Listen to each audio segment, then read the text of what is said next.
Hello and welcome to another Fistful of Steam review. If you're looking for a sci-fi action movie that's not too deep or meaningful, with a scoop of action, a sprinkle of intriguing premise, and a cookie-cutter storyline adapted from other movies, then you're in for a feast of average-tasting pop-tarty goodness from the movie Elevation. Now, this isn't a bad movie. In fact, it looks good, the score is on point, the acting for the most part is convincing, and the visual effects are pretty good too. In fact, this movie, in my opinion, is pretty solid. The thing that really lets it down is the predictable storyline that could have been so much more. So, to cut a long story short, I'll give this movie a 6.5 on my personal indicator. It's above average, but I would only recommend it to people that are chock full of binge watchers and are really looking for something to decompress by plonking down in the sofa with a beverage and a snack to clear the palate on something predictable yet entertaining enough to veg to. If you want a bit more information to wet your whistle, here's the story in a nutshell. The story opens with various news sources commenting on the fall of the world, caused by creatures coming out of sinkholes to destroy humanity. But apparently these beasts, for some reason, don't go above 8,000 feet above sea level. So we find ourselves 3 years after these events when the film starts proper. There's a boy watching a settlement through binoculars to where kids are playing, but given there's a text that just told us he's just below the 8,000 feet, you have a feeling what is about to go down. And there's some nice camera work through the eyes of the beast, Evil Dead style, as the boy is chased, and you get the briefest of views of the monster just as he runs over a white line made of small rocks stretching across the mountainside, indicating the boundary. The monster stops abruptly and retreats, told only through sound as the camera is locked on the child curled up just out of reach within the boundary. From there we are shown his own settlement as he explains what he was doing to his father Will, played by Anthony Mackie of Marvel Falcon fame, and you get the idea that there are very few if any other kids in town. The boy explains he was watching kids from the other outpost having fun. Basically, he's lonely. From here, we get to know a little bit more about the other main characters that we're going to follow on this journey. There's Nina, played by Marina Baccarin of Deadpool fame, amongst many other things, and Maddie Hasson, played Katie, who's been in many movies including Bone Lake, so the main cast aren't no-namers. I hope I pronounced them correctly. Now, Nina is testing various different self-invented ammunitions on a scale of armor from the beasts to test its effectiveness, which doesn't seem to be getting anywhere. Meanwhile, we learn Katie likes spending time with Will on hunting or kicking back with a beer.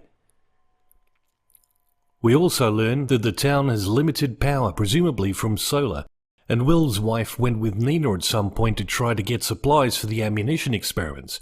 But while Nina survived, Will's wife never returned, killed by the beasts. And so on to the motivations. Will's son needs a breathing apparatus at night. But unfortunately the machine for this needs refills which are running out, and so Will needs to get to a hospital in a city below 8,000 feet. Nina is a scientist and can once again go to get more supplies for her experiments if she accompanies Will, with which she will try to defeat the beasts if she can just make a coating that will get through the beast's armor, and Katie wants to go because she's bored and sweet on Will. Nina states there's no safe route that doesn't involve dipping below the 8,000 feet multiple times, and Will says he knows a way through a mine that will only put them in danger twice. If this storyline intrigues you enough, I'd encourage you to go and watch the movie, because from here on in it's spoiler territory, baby, and I'm about to ruin it for you. You have been warned. So at the stage of setting out, we know that a headshot will only slow the beasts for an instant as it presumably concusses through the head armor, otherwise a bullet does no good. We also can guess one of these people is a red shirt, because two have a solid reason to go on this trek, and one is going along for the ride. Nina reckons if she can make a shell that gets through the armor, it can make a chain reaction to kill the beasts, because the scales seem to be magnetized, and this will break the magnetization. She also made a gadget out of a compass, which will use this magnetism to move if in the vicinity of one or more of the beasts. A nice bit of kit, one might think. But it's mostly, and more importantly, frustratingly ignored by the rest of the team for the rest of the movie. Man, I'd be checking that thing constantly given the circumstances. Heck, I'd glue it to my chin to check constantly as some primitive type of HUD if it meant an early heads up to the beasts not ripping me a new one. Another thing I didn't get as they trekked down the mountain is that there were other animals like horses wandering around just fine, and later it's explained the beasts only chase and kill humans. I'm not sure how they tell what's a human, as later we learn that they have a CO2 detector as a proboscis. However, other animals emit CO2, but no explanation as to why you can't just dress up like a cow and wander by. Anyway, I digress. They run into a couple of ripped-apart military vehicles and get a grenade launcher with ammo to affix to a gun, which Katie uses, and later they find a chairlift to get to a higher elevation. A couple of things here caught my suspension of disbelief. The first is happening to find a battery, unmaintained for 3 years mind you, that just fired up the chairlift like it was charged yesterday. Now don't get me started about batteries these days. Let me just say that I can guarantee you that if I left my car parked for 3 years without battery maintenance, that thing ain't starting. Let alone my cordless drill that won't let me go down the shops without losing all its charge. I'm sure that's just out of spite though. The second thing that got me is one of the beasts, I'm sure, takes a grenade straight to its mush and just carries on chasing them down. That's a lot of concussive power, and is fine at showing how badass the beasts are, but this is contradicted later. So they escape the beasts just in time by riding the chairlift, and then running the last leg up to the line of white posts. And seriously, who's taken 3 years to mark the boundary with white items over numerous mountaintops? Hundreds and hundreds of miles? Still, it's a good visual if you're watching a movie, I guess, and want to know where the beasts will stop. So they make it to a mountaintop home where they indulge in alcohol and character building, and next it's off to the mine. When they get there, they predictably find one of the shafts blocked off, so they have to go down the next shaft, and you guessed it, it's below 8,000 feet. After running into a beast that forces them into a nook in the wall of the shaft, they luckily find a few loose stones to move to get to an adjacent shaft, where plucky Katie, the only one without a reason to be crucial to the team outing, just bursts out into the tunnel without looking for oncoming traffic, and gets stapled to a wall and dragged away. Serendipitously, the nook has another exit they didn't see before, and it was a ladder to the level above out of the mine. If only poor Katie read the script more thoroughly. R.I.P. Katie girl.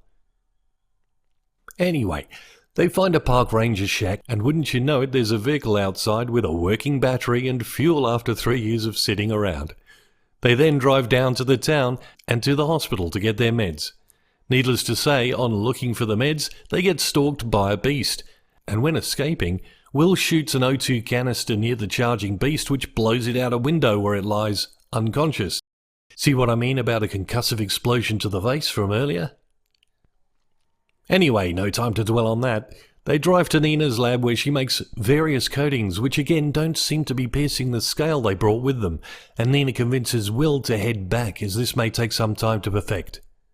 She explains she will use her car which is parked outside from before all this happening. I guess she just happened to bring the keys and is assuming her battery will be just fine. And I'm sure it will, because it turns out Nina was actually a scientist working on car batteries before all this happened. How's that for irony? Will agrees he'll head off and floors it up the road, where he happens to blow a tyre and crash right where a beast is milling around in the distance. Meanwhile, Nina is using cobalt from her battery experiments on a casing just as a beast enters the labs. Will she survive? We cut back to Will, who is running and firing as 3 beasts converge on his position just below some white posts. And as he uses his last bullets, he understands he's done for, and one of the beasts is directly above him on the slope just before the posts. Predictably, Nina turns up, and has apparently had time to not only dispatch her beast, but make hundreds of cobalt-painted casings, and driven ahead of Will to mow down the beasts just in time, which when shot pop in a nice little implosion and firework display. They find out the beasts are machines from the pieces left, get home to save the boy, let the other towns know that they can now defeat the machines, and we skip ahead to see small firework displays of eviscerated beasts going off all over the countryside, initiated by bullet bursts from vigilante groups. We know all is once again fine in the world. Or is it?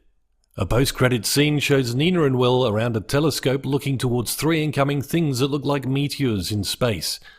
Or are those ships leaving a trail behind them? Well, there you go. Elevation spoiled just for you. Look, it's worth a watch if you're bored, but it really has all been done before in other movies. Just enjoy it for what it is. 6.5 from me. If you've seen Elevation, let me know what you thought of it and put your own rating in the comments below for others. Catch you on the next one.